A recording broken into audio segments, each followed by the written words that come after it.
बेटा बेटी को बराबर मानने वाले सुकांत और निधि दंपति ने अपने तीनों बच्चों उन्नति, काव्या और सुरम्य में कभी कोई फर्क नहीं रखा, एक समान परवरिश की। यही कारण था कि जब बड़ी बेटी उन्नति ने डेंटल कॉलेज में प्रवेश लेने की इच्छा जाहिर की तो उसने कहा, पापा, ऐश्वर्य डेंटल कोर्स करने के लिए चीन जा रही है। मैं भी जाना चाहती हूँ, मुझे भी डेंटिस्ट ही बनना है। तो बाहर जाने की क्या जरूरत है बेटा, डेंटल कोर्स भारत में भी तो होते हैं। पापा, वहाँ डायरेक्ट एडमिशन दे रहे हैं 12वीं कक्षा के मार्क्स पर। यहाँ कोचिंग लूँ फिर टेस्ट दूँ, 1-2 साल यूं ही चले जाएंगे, उन्नति बोली। पर बेटा, पर वर कुछ नहीं पापा, आप ऐश्वर्य के पापा से बात कर लीजिए, मैं उनका नंबर मिला देती हूँ। उन्हें सब पता है, वे अपने काम के सिलसिले में अक्सर वहाँ जाते रहते हैं। सुकांत ने बात की, फीस बहुत ज़्यादा थी, अतः वे सोच में पड़ गए। एजुकेशन लोन भी मिलता है जी आजकल बच्चों को विदेश में पढ़ाने के लिए। पढ़ने में भी ठीक ठाक ही है, पढ़ लेगी तो दांतों की डॉक्टर बन जाएगी। निधि भी किचन से हाथ पोंछते हुए उनके पास आ गई थी। पर पहले पता करने दो निधि ठीक से कि वह मान्यता प्राप्त है भी या नहीं। है ना माँ, बस वापस आकर यहाँ एक परीक्षा देनी पड़ती है MCI की, और प्रमाण पत्र मिल जाता है पापा। अगर मेरी जगह सुरम्य होता तो आप उसे जरूर भेज देते। नहीं बेटा, ऐसा बिल्कुल नहीं है। तुमने ऐसा क्यों सोचा? क्या तुम भाई बहनों में मैंने कभी कोई फर्क किया? सुकांत ने उसके गालों पर प्यार से थपकी दी। बैंक में कैशियर ही तो थे सुकांत, निधि स्कूल में टीचर थी।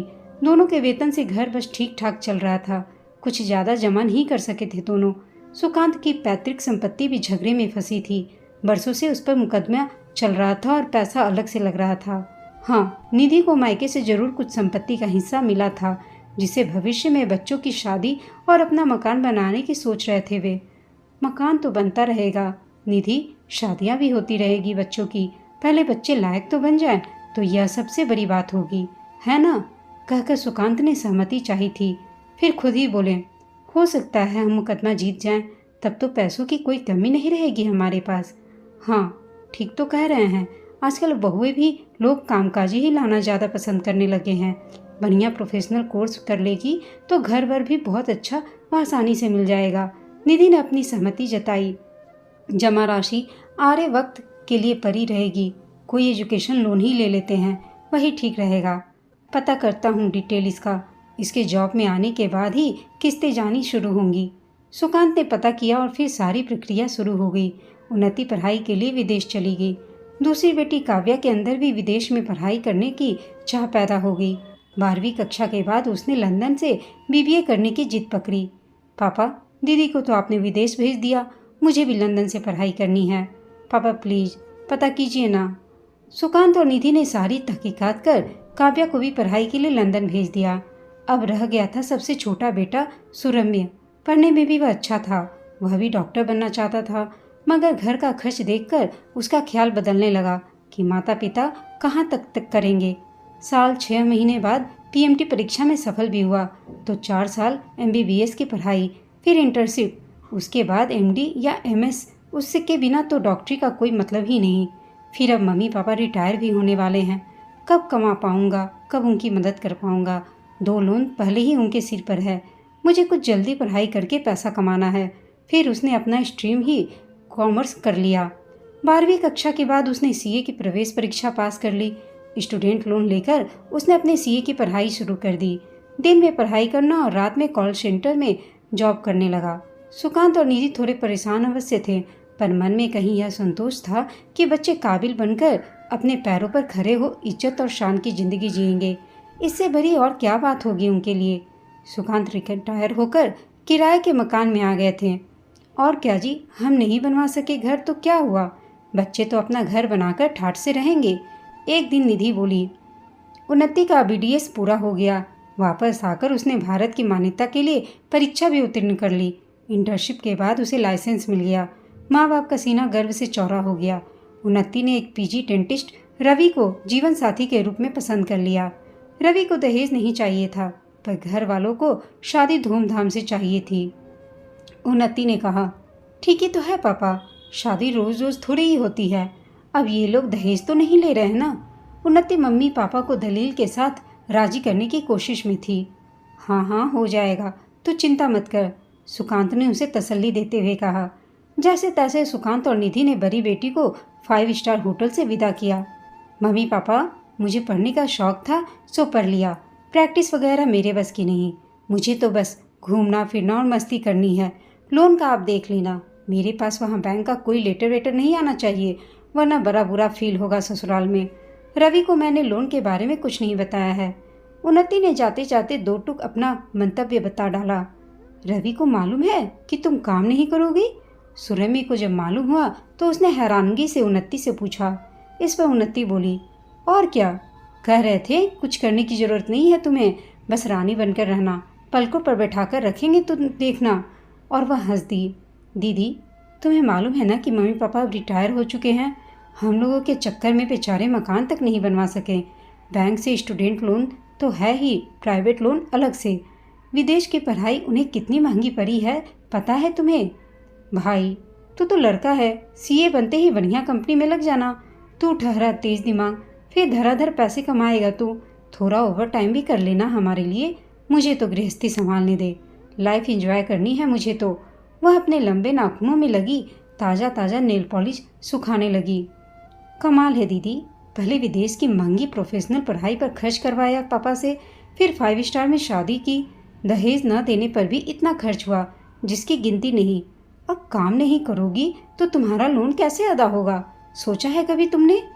माना काव्या दीदी का और मेरा लोन तुम्हारी जिम्मेदारी नहीं, पर अपना लोन तो चुकता कर जो बैंक से तुमने अपने नाम लिया है। काम क्यों करोगी, फिर प्रोफेशनल पढ़ाई क्यों की, इतना पैसा क्यों बर्बाद करवाया जब तुम्हें केवल हाउसवाइफ ही बनना था? तो तू करेगा ना भाई काम, तू काम कर। तुम काम नहीं करोगी तो कुछ दिनों में ही प्यार हवा हो जाएगा रवि का। याद रखना दीदी मेरी बात, तमीज से बात कर। रवि तेरे जीजू हैं। तुम्हारी वजह से मैंने डॉक्टरी की पढ़ाई नहीं की दीदी, जबकि मैं बचपन से ही डॉक्टर बनना चाहता था। घर की स्थिति देखकर अपना इरादा ही बदल लिया। ना करते करते भी इतना खर्च करवा डाला तुमने। कर्ज में डूब गए हैं मम्मी पापा, शर्म नहीं आती तुम्हें? कब जिएंगे वे अपने लिए, कभी सोचा है कैसे वे इस कर्ज को चुका पाएंगे? तू है ना उनका बेटा, करना सेवा सारी उम्र, लायक बेटा बनकर। उन्नति बोली। वाह, बाकी हर चीज में बराबरी, पर जिम्मेदारी में नहीं। वह तो शुक्र है कि मकान नहीं बना, वरना तुम तो मकान बिकवाकर उसमें से भी अपना शेयर ले लेती। छोड़ो उन्नति दीदी इन बातों को, तुम नहीं समझोगी। जाओ ससुराल में खुश रहो। सुरभ में इतना कहकर बाकी का सारा उफान पी गया। उधर काव्या ने भी लंदन में कमाल कर दिया। वहीं अपने एक दोस्त प्रतीक से ब्याह रच लिया। 1 महीने के गर्भ से थी वह। पढ़ाई अधूरी छोड़कर भारत लौट आई। ससुराल वालों ने उसे स्वीकारा नहीं। वे कट्टर रीति रिवाजों वाले दक्षिण भारतीय मूल के थे। बड़ी जद्दोजहद के बाद राजी हुए, पर घर में फिर भी नहीं रखा। लिहाजा प्रतीक और वह घर से अलग रहने पर मजबूर हो गए। दोनों में से किसी के अभी जॉब में न होने की वजह से उन दोनों का सारा खर्च सुकांत और निधि के कंधों पर ही आ गया। काव्या ने तो पढ़ाई छोड़ ही दी थी, पर प्रतीक ने अपना MBA पूरा कर लिया। बाद में उसे जॉब भी मिल गई। उधर उन्नति के ससुराल की असलियत सामने आने लगी। आए दिन सास तकाजा करती, ताने देती, बहू तुम्हारी हर महीने की इनकम कहाँ है? हमने रवि को तुमसे शादी की इजाज़त इसलिए दी थी कि दोनों मिलकर घर परिवार का स्तर बढ़ाने में मदद करोगे। वैसे ही लंबा चौड़ा परिवार है हमारा। बहू, तुमसे न घर का काम संभाला जाता है न बाहर का। देखती हूँ रवि भी कितने दिन तुम्हारी आरती उतारता है। भन्नाई हुई सांस रेवती महीने बाद ही अपनी असली रूप में आ गई। रवि जब अपने दोस्तों की प्रोफेशनल वर्किंग पत्नियों को देखता तो उन्नति को लेकर अपमानित सा महसूस करता। रोज रोज दोस्तों की महंगी पार्टियों में से उसे हाथ खींचना पड़ता। उन्नति को न ढंग का कुछ पकाना आता था, न कुछ सलीके से करने सीखने में ही दिलचस्पी लेती। सजने संवरने में वक्त बर्बाद करती। फिर वही हुआ जो सुरम्य ने कहा था। खर्चे से रवि परेशान था, क्योंकि अपनी बहनों की ससुराल और रिश्तेदारी निभाने के लिए वही एक जरिया था। उस पर छोटे भाई आकाश की पढ़ाई भी उसी के सिर पर थी। बहनों की ससुराल वालों ने उसकी पुश्तैनी प्रॉपर्टी बिकवाकर उसमें से हिस्सा लेने के बाद भी मुंह बंद नहीं किया। आए दिन फरमाइशें होती रहती, जिनसे घर के सभी सदस्य चिड़चिड़े से रहते। तब उन्नति को समझ आया कि बहनों की शादी के बाद प्रॉपर्टी और पैसों में ही नहीं, घर की जिम्मेदारियों में भी अपनी कुछ हिस्सेदारी समझनी चाहिए। उन्नति को मम्मी पापा और सुरम्य की बहुत याद आई। आंखें सजल हो उठी कि कितनी मुश्किल हुई होगी उन्हें। इतने कम पैसों में वे कैसे घर चलाते थे, हमारी ज़रूरतें शौक पूरे करते थे वे। अपना तो उनसे सब कुछ करवा लिया हमने, पर उनकी ज़रूरतों को कभी न समझा। सिर्फ नाम के लिए महंगी पढ़ाई कर ली। अपनी मस्ती और स्वार्थ के चलते न काम किया, न अपना लोन ही चुकाया। वह आत्मग्लानि से भर उठी। सप्ताह उपरांत उन्नति ने रवि की मदद से एक प्राइवेट डेंटल हॉस्पिटल में काम करना शुरू कर दिया। रवि से उसने साफ कह दिया, जानती हूँ कि और कुछ तो मम्मी पापा लेंगे नहीं मुझसे, पर कम से कम अपना एजुकेशन लोन जो मैंने लिया था उसे अवश्य चुकाना चाहूँगी। इसमें तुम्हें कोई एतराज़ तो नहीं? रवि ने प्यार से उसके कंधे पर हाथ रखकर मन ही मन सोचा कि काश उसकी बहनें भी ऐसा सोच पाती। कुछ सालों बाद काव्या के ससुराल वालों ने उसे अपना लिया। उधर प्रतीक को बड़ी प्रमोशन मिली।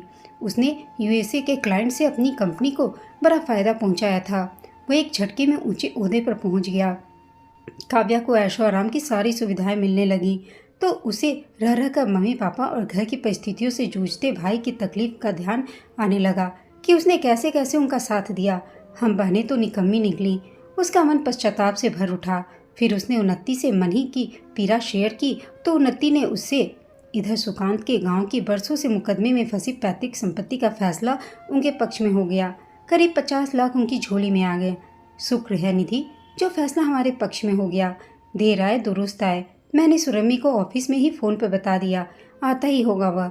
उन्नति और काव्या को भी खुशखबरी दे दो, उन्हें संडे को आने को कहना। सुकांत के स्वरों में खुशी और उत्साह झलक रहा था। वे जल्द ही अपनी खुशी तीनों बच्चों में बांट लेना चाहते थे और इसके साथ ही रकम भी। संडे को तो दोनों वैसे भी आने वाली थी बहनें। रक्षाबंधन जो है तभी सरप्राइज देंगे, अभी नहीं बताते, निधि बोली। एक दिन उन्नति और काव्या दबे पांव घर में दाखिल हुई कि पापा इस समय घर पर नहीं होंगे और माँ तो किचन में होंगी। मेड जा चुकी होगी। 9 बज रहे हैं तो सुरम्मी भी सो ही रहा होगा। एक दूसरे को देख मुस्कुराते हुए वे सुकांत और निधि के बेडरूम में पहुंच गईं। सुकांत की दराज खोल उन्होंने चुपके से कुछ रखा, फिर सीधे सुरम्मी के रूम में जाकर तकियों के वार से उसे जगा दिया। आज भी देर तक सोएगा? संडे तो है पर रक्षाबंधन भी है। उठ, जल्दी नहा कर आ। राखी नहीं बंधवानी क्या तुझे? अरे उठ भी, तुझे राखी बांधने के बाद ही माँ कुछ हमें खाने को देगी। बहुत जोर से भूख लगी है हमें। कहते हुए काव्या ने एक तकिया उसे और जमा दिया। क्या है? सुरम्य आंखें मलते हुए उठा।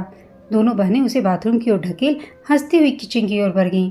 माँ सरप्राइज होगी कह दोनों निधि से लिपट गईं। अरे कब घुसी तुम दोनों? मुझे तो पता ही नहीं चला। अच्छा, लगता है मेड गई होगी तो दरवाज़ा खुला रह गया। यह कह निधि मुस्कुरा उठी। राखियाँ बंधवाने के बाद जब सुरम्य ने दोनों को 6-6 लाख रुपए के चेक दिए तो दोनों बहन उसका चेहरा देखने लगी। मजाक कर रहा है भाई? मजाक नहीं, सच में। हम वह मुकदमा जीत गए। उसी के 4 हिस्से कर दिए, एक मेरा व निधि का, बाकी तुम तीनों का। सुकांत जी बोले। अरे नहीं पापा, ये हम नहीं ले सकती। काव्या और उन्नति एक साथ बोली। उन्होंने उन पैसों को लेने से साफ इनकार कर दिया। नहीं मम्मी पापा, इन पर केवल सुरम्मी का ही हक है। उसी ने आप दोनों के साथ सारी जिम्मेदारियां उठाई हैं, पहले घर के छोटे छोटे कामों में, फिर बड़े कामों में। लोन, बिल्स, ऑपरेशन, इलाज, रिश्तेदारी, गाड़ी और अब यह मकान। आप दोनों और घर से अलग अपने लिए कुछ नहीं जोड़ा आप लोगों ने। सच है मम्मी पापा, हर बात में बराबरी करने वाली हम बेटियां पढ़ लिख कर भी बेटियां ही रह गईं, बेटा न बन सकीं। हमने शान और मस्ती के अलावा कुछ सोचा ही नहीं, कभी समझना भी नहीं चाहा। दायित्व तो दूर की बात, मेरे और काव्या के लिए बहुत कुछ कर लिया आपने। अब तो इन पैसों पर सिर्फ आपका और सुरम्य का ही हक बनता है, हमारा नहीं। हाँ पापा, अब तो बस झट से इसके लिए भी अच्छी सी लड़की पसंद कीजिए और इसकी धूमधाम से शादी कर दीजिए। बहुत आनाकानी कर चुका है। हाँ, नेक हम बराबर लेंगे। उन्नति और काव्या एक के बाद एक बोले जा रही थी। फिर वे सुरम्य को छेड़ने लगी। वैसे एक बहुत सी सुंदर लड़की मेरे पड़ोस में है सुरम्य, बस थोड़ी तोतली है, उसे करेगा शादी? उन्नति ने ठिठोली की तो काव्या भी पीछे नहीं रही। अरे मेरी ननद की देवरानी की छोटी बहन दूध जैसी गोरी चिट्टी है, बस थोड़ी भेंगी है, पर उसके बड़े फायदे रहेंगे। एक नज़र किचन में तो दूसरी से वह तुझे निहारेगी। काव्या और उन्नति दोनों अगले दिन ही चली गईं। घर फिर से सूना हो गया। निधि, ये मेरी दराज में लिफाफे कैसे रखे हैं? कहकर सुकांत जी ने दराज खोला तो पत्र में लिखावट उन्नति की थी। लिफाफे में 1000 के नोट रखे थे। वे अचरज से पढ़ने लगे। मम्मी पापा, यह मेरी पहली कमाई का छोटा सा अंश है, आप दोनों के चरणों में, आप मना मत करिएगा। आप दोनों ने मुझे इस काबिल बनाया। मैं कमाकर कम से कम अपना लोन तो खुद उतार सकती थी, पर मैं तो अपने में ही मस्त थी। मैं इतनी स्वार्थी कैसे बन गई। न कभी आप लोगों के लिए कुछ सोचा, न सुरम्य के लिए। छोटा था पर हर बात में उससे बराबरी करते हुए उससे घर के कामों में भी फ़ायदा उठाया और अपने बाहर के काम भी उसी से करवाएं कि वह लड़का है। सब कुछ उसी पर डालकर हम बहनें मज़े लेती रहीं। सॉरी मम्मी पापा, मैं फिर जल्दी आऊँगी। दूसरा लिफाफा काव्या का था, जिसमें लिखा था, माँ और पापा, आपने हमेशा हम तीनों को बराबर का प्यार दिया, हक दिया। बराबर मानते हैं ना? तो प्लीज़ सुरम्य की तरह मुझे भी अपना लोन चुकाने दीजिए। आप दोनों मना नहीं करेंगे। सामने से देती तो आप बिल्कुल ना लेते, पर सोचिए तो पापा, अगर बेटे बेटी में कोई फर्क नहीं मानते तो आपको इसे लेना ही पड़ेगा। प्रतीक की भी यही इच्छा है। पता नहीं बेटियों का बेटों की तरह माँ बाप पर तो हक है, पर माँ बाप का बेटों की तरह बेटियों पर हक अभी भी समाज में क्यों मान्य नहीं हो पा रहा है। प्रतीक ऐसा ही सोचता है। आपने अपनी परेशानियों को एक ओर करके हमारे सपने, हमारी ज़रूरतें पूरी की हैं। हमारा आप पर हक है, ठीक है, पर हमारा फर्ज भी तो कुछ है जिसे मैं पहले कभी नहीं समझ पाई। आप दोनों की लाडली बेटी काव्या। पत्र के पीछे लोन अमाउंट का चेक संलग्न था। बेटियों की चिट्ठियां पढ़ रहे सुकांत और उनके पास खड़ी निधि की आंखें सजल हो उठी थीं और सीना गर्व से भर उठा। हमें इन्हें वापस करना होगा निधि। कितने समझदार बन गए हैं बच्चे। इन्होंने हमारे लिए इतना सोचा, यही बहुत है। अब हमें वैसे भी पैसे की कोई ज़रूरत नहीं रही। निधि ने आंचल से आंखों के कोरों को पोंछ मुस्कुराते हुए अपनी सहमति में सिर हिला दिया। दोस्तों, आपको यह कहानी कैसी लगी कमेंट करके बताइएगा। साथ ही कहानी अच्छी लगी हो तो इसे लाइक, शेयर और चैनल को सब्सक्राइब अवश्य कीजिएगा। कहानी सुनने के लिए आप सबका धन्यवाद।